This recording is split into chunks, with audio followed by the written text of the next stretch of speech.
Bienvenidos. En esta ocasión vamos a hablar sobre pruebas de la evolución biológica. En la clase pasada les había hablado sobre teorías. Había algunas que nos decían que no existió evolución y había otras que nos dicen que sí existió evolución. Pero ¿en qué se basan las teorías que nos dicen que sí existió evolución? Es lo que vamos a ver en esta clase.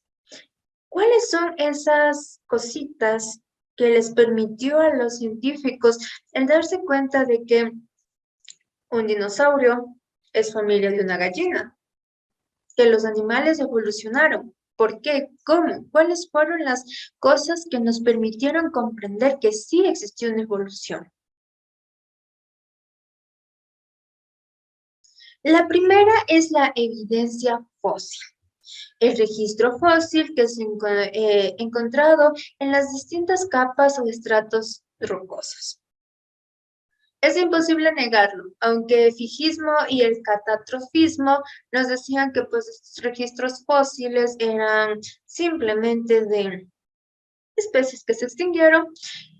El registro fósil nos permitió darnos cuenta de que sí existieron otras especies antes de las que conocíamos, especies que quizás tuvieron un parentesco. La ciencia encargada de estudiar el registro fósil es la paleontología. No se olvide, paleontología, ciencia encargada de estudiar la evidencia fósil. El estudio de fósiles de especies distintas y su distribución temporal han relevado la existencia de un proceso de cambio a lo largo del tiempo. Recuerde que los fósiles se encuentran en la parte de las capas de las rocas de nuestro planeta, entonces nos podemos dar cuenta de más o menos la antigüedad de estos fósiles, de estos animales, tener una idea de más o menos hace cuántos años existieron y en qué partes de nuestro planeta existieron también estos animales. Y por ende, saber más o menos cómo era la característica ambiental de vegetación que existía en relación al tamaño de los animales de los registros fósiles que se han encontrado. Solo una pequeña porción de los organismos que mueren llegan a preservarse y a fosilizarse. Esto hay que tener sumamente claro. No todos los animales logran transformarse en fósiles. Recuerde que un fósil es cuando los huesos del organismo se conservan súper bien y pueden ser examinados o se queda el rastro de los organismos. Recuerde que no existen fósiles solamente de huesos de dinosaurios, sino que también existen fósiles de bacterias que existieron al inicio de la formación de la vida en nuestro planeta, fósiles de plantas, no quedan el hueso, queda solamente en la roca marcada las siluetas de las plantas. Existen otros fósiles que se han conservado de mejor forma, como usted puede ver en la diapositiva que está aquí. Hay el dibujo de este insecto que se encuentra en una roca de ámbar. Es una forma en la que también se han conservado los fósiles de animales invertebrados que podemos observar. No todos son fósiles, algunos se han transformado, ejemplo, en petróleo, otros se han degradado completamente y se han formado minerales que se encuentran dentro de las rocas de nuestro planeta. Son pocos los que lograron transformarse en un fósil perfecto y que los hayan podido encontrar la ciencia. Sin embargo, esto es suficiente para poder comprobar que las especies aparecen y se extinguen. No se han encontrado todos los fósiles, pero los pocos que se han encontrado nos permiten darnos cuenta que existieron otros animales, animales con características muy diferentes y por lo tanto las características ambientales también debieron de haber sido muy diferentes a las que tenemos ahora. Solo en algunos casos, los restos descubiertos permiten reconstruir la evolución de un determinado organismo. En pocos casos, ¿por qué? Porque por mala suerte muchas de las veces se encuentran fósiles de los mismos animales o de animales que pertenecían a la misma era geológica o la misma época geológica. En pocas ocasiones se logra encontrar el resto fósil de un animal que haya pertenecido a otra era, otra época que los que ya existen, o sean huesos de una especie diferente a la que no se tenga registrada. Vinculan a los seres vivos existentes a sus posibles antepasados. Los fósiles también nos permiten buscar un parentesco entre los animales que existieron y los animales que existen ahora, no solamente físicamente, sino que recuerde la teoría del neodarwinismo. Si tenemos un registro fósil, podemos realizar un examen de compatibilidad entre el fósil y los animales que ahora tenemos. Y así se puede ver el porcentaje de compatibilidad que existe y el familiar, el parentesco que tengan estos animales con sus antepasados. La evidencia de la anatomía comparada es otra que nos permite saber que existió una evolución. La anatomía es la ciencia encargada de estudiar lo que son las estructuras de los organismos, músculos, huesos, todo lo que es nuestras estructuras. Y la anatomía comparada es la que se encarga del estudio de las homologías o de las similitudes anatómicas que existen entre los diferentes organismos. Este análisis se realiza en las estructuras externas e internas de los diferentes organismos. La estructura es heredada de un antecesor en común, ya sabemos. Para que una jirafa tenga el cuello largo, tuvo que haber tenido un ancestro antiguo con cuello cortito que comenzó a hacerlo largo. Todos los animales tenemos un ancestro. Y la anatomía comparada nos permite descubrir las similitudes entre los diferentes ancestros en común y saber cuál fue el primer ancestro que existió. También nos ayuda a ver las modificaciones de las estructuras biológicas y en relación a la función que cumplen estas, como nos lo decía Lamarck. Un órgano se modifica en relación al uso que le demos. La anatomía comparada también nos permite darnos cuenta de eso, de cómo un órgano se modifica en relación al uso que lo hemos estado dando. Para que usted pueda comprenderlo de mejor manera, todo lo que yo acabo de decir, le explico con esta imagen. Aquí usted puede darse cuenta que están 4 alas. Delfín, de una ave, de un murciélago y de una polilla. Antes se veía un animal con alas y decían, pues ya, todos son familia. Ahora nos hemos dado cuenta de que no. La anatomía comparada nos sirve para esto, para comparar. Ejemplo, la polilla tiene alas, sí, similar al murciélago. Las dos le sirven para volar. Pero ¿cuál es la cuestión aquí? Que el murciélago tiene huesos en sus alas, mientras que las polillas no. Ahí ya nos permite darnos cuenta, gracias a la anatomía comparada, de que las aves, los murciélagos y las polillas no tienen ningún parentesco, no son familiares.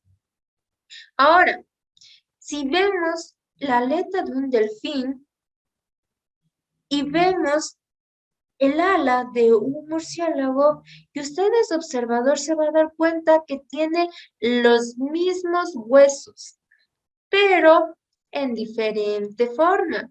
El delfín las tiene más pequeños y más gorditos porque recuerde que el delfín nada, necesita más fuerza, mientras que el murciélago vuela.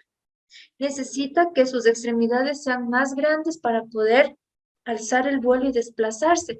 Pero si somos observadores, son los mismos huesos, e inclusive están en los mismos colores. Miren, morado, morado, tiene un naranja y un verde, naranja y verde. Tenemos la franja de rojo, aquí hay una franja de rojo. Azules, los falanges, y tienen las amarillas. Y terminan en amarillas. Son los mismos huesos. Con anatomía comparada nos podemos dar cuenta de que existe un parentesco, de que el ave tiene huesos similares en sus extremidades que las de un delfín y que las de un murciélago, y eso que son especies distintas, aves murciélagos no son iguales. Bueno, el delfín y el murciélago un poquito sí, recuerden que los dos son mamíferos, pero las aves no, somos muy diferentes, pero gracias a la anatomía comparada podemos ver que existen similitudes entre animales que en un momento, en un punto de la ciencia, pudimos decir, no, ¿qué va? Un pájaro y una ballena a tener algo igual jamás. Pero la anatomía comparada nos dice, no, sí, tienen cosas similares, eso significa que en un momento de la historia tuvieron un ancestro igual, un ancestro en común, y que tuvieron que modificar sus estructuras para poder adaptarse y para poder sobrevivir. No se olviden, anatomía comparada es la segunda evidencia de que nos permite saber que sí hubo evolución entre los animales. La evidencia biológica es la tercera. Este es el estudio del desarrollo embrionario de los animales, revelando que en las fases tempranas de su desarrollo, los embriones de diferentes vertebrados son muy similares. Somos de diferentes especies, sin embargo, los embriones en las primeras etapas son similares, todos se parecen. Aquí puede ver en esta imagen, mire, todos tienen una cabeza alargada y una colita. Cabeza alargada, colita, cabeza alargada, colita. El ojo, unas estructuras como curvitas en la parte del cuello, todos lo tienen y su pancita reborde, todos. Todos están iguales. Pero ¿cuál es la cuestión aquí? Que ninguno es de la misma especie. Está un pescado, es un anfibio, un reptil, una ave y un mamífero. Son de diferentes especies, pero al inicio de su etapa embrionaria se parecen, son similares.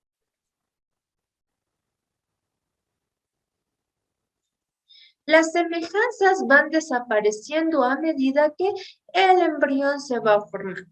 Los primeros meses todo se parece, pero de ahí ya tercer, cuarto, quinto mes ya se van colocando características propias de la especie. Al pescado le salen sus aletas, a los anfibios sus branquias, reptiles sus colas, sus escamas, a las aves ya les salen sus estructuras, sus alitas, a los mamíferos, a los animales, ya nos salen nuestras extremidades y todo bien organizado. Pero la cuestión es que la evidencia biológica nos manifiesta que al inicio de la etapa embrionaria, de la etapa de gestación, todos los embriones son similares. Es difícil identificar a qué especie pertenece. El hecho de que un individuo han sido diferentes como un anfibio y un mamífero que comparten fases del desarrollo embrionario similares, se debe a que han heredado los patrones de desarrollo de un ancestro en común. Nos dice la evidencia biológica que todas estas especies en un punto determinado de la historia tuvieron un ancestro en común y por esta razón es que su desarrollo embrionario al inicio todos los fetos son iguales, tienen las mismas características.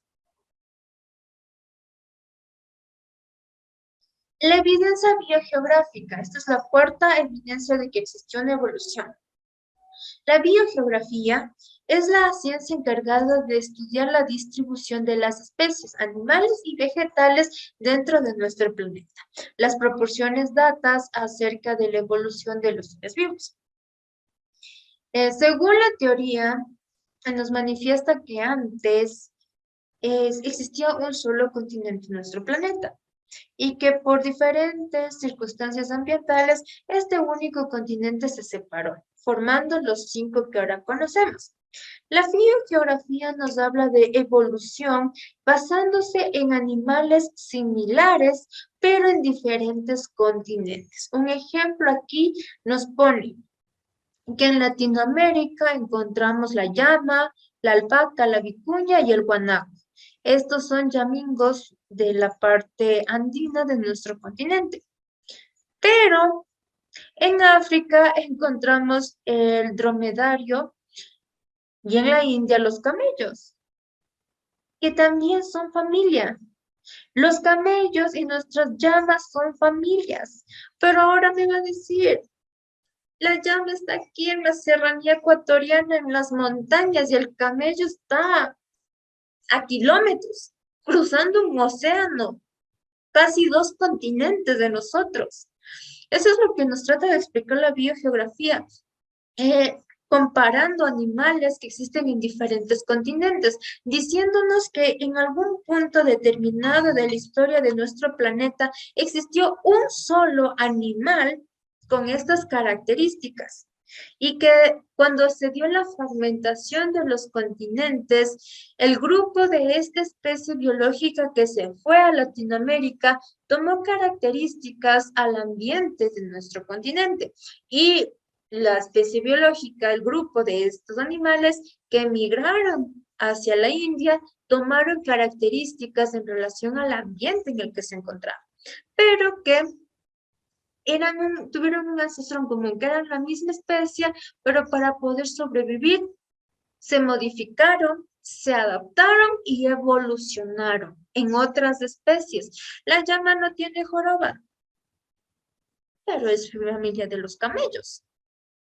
Igual, aquí en nuestra serranía tenemos al ñandú, que es una ave similar al avestruz. En África tienen al avestruz, son similares, pero están en diferentes continentes y tienen características diferentes.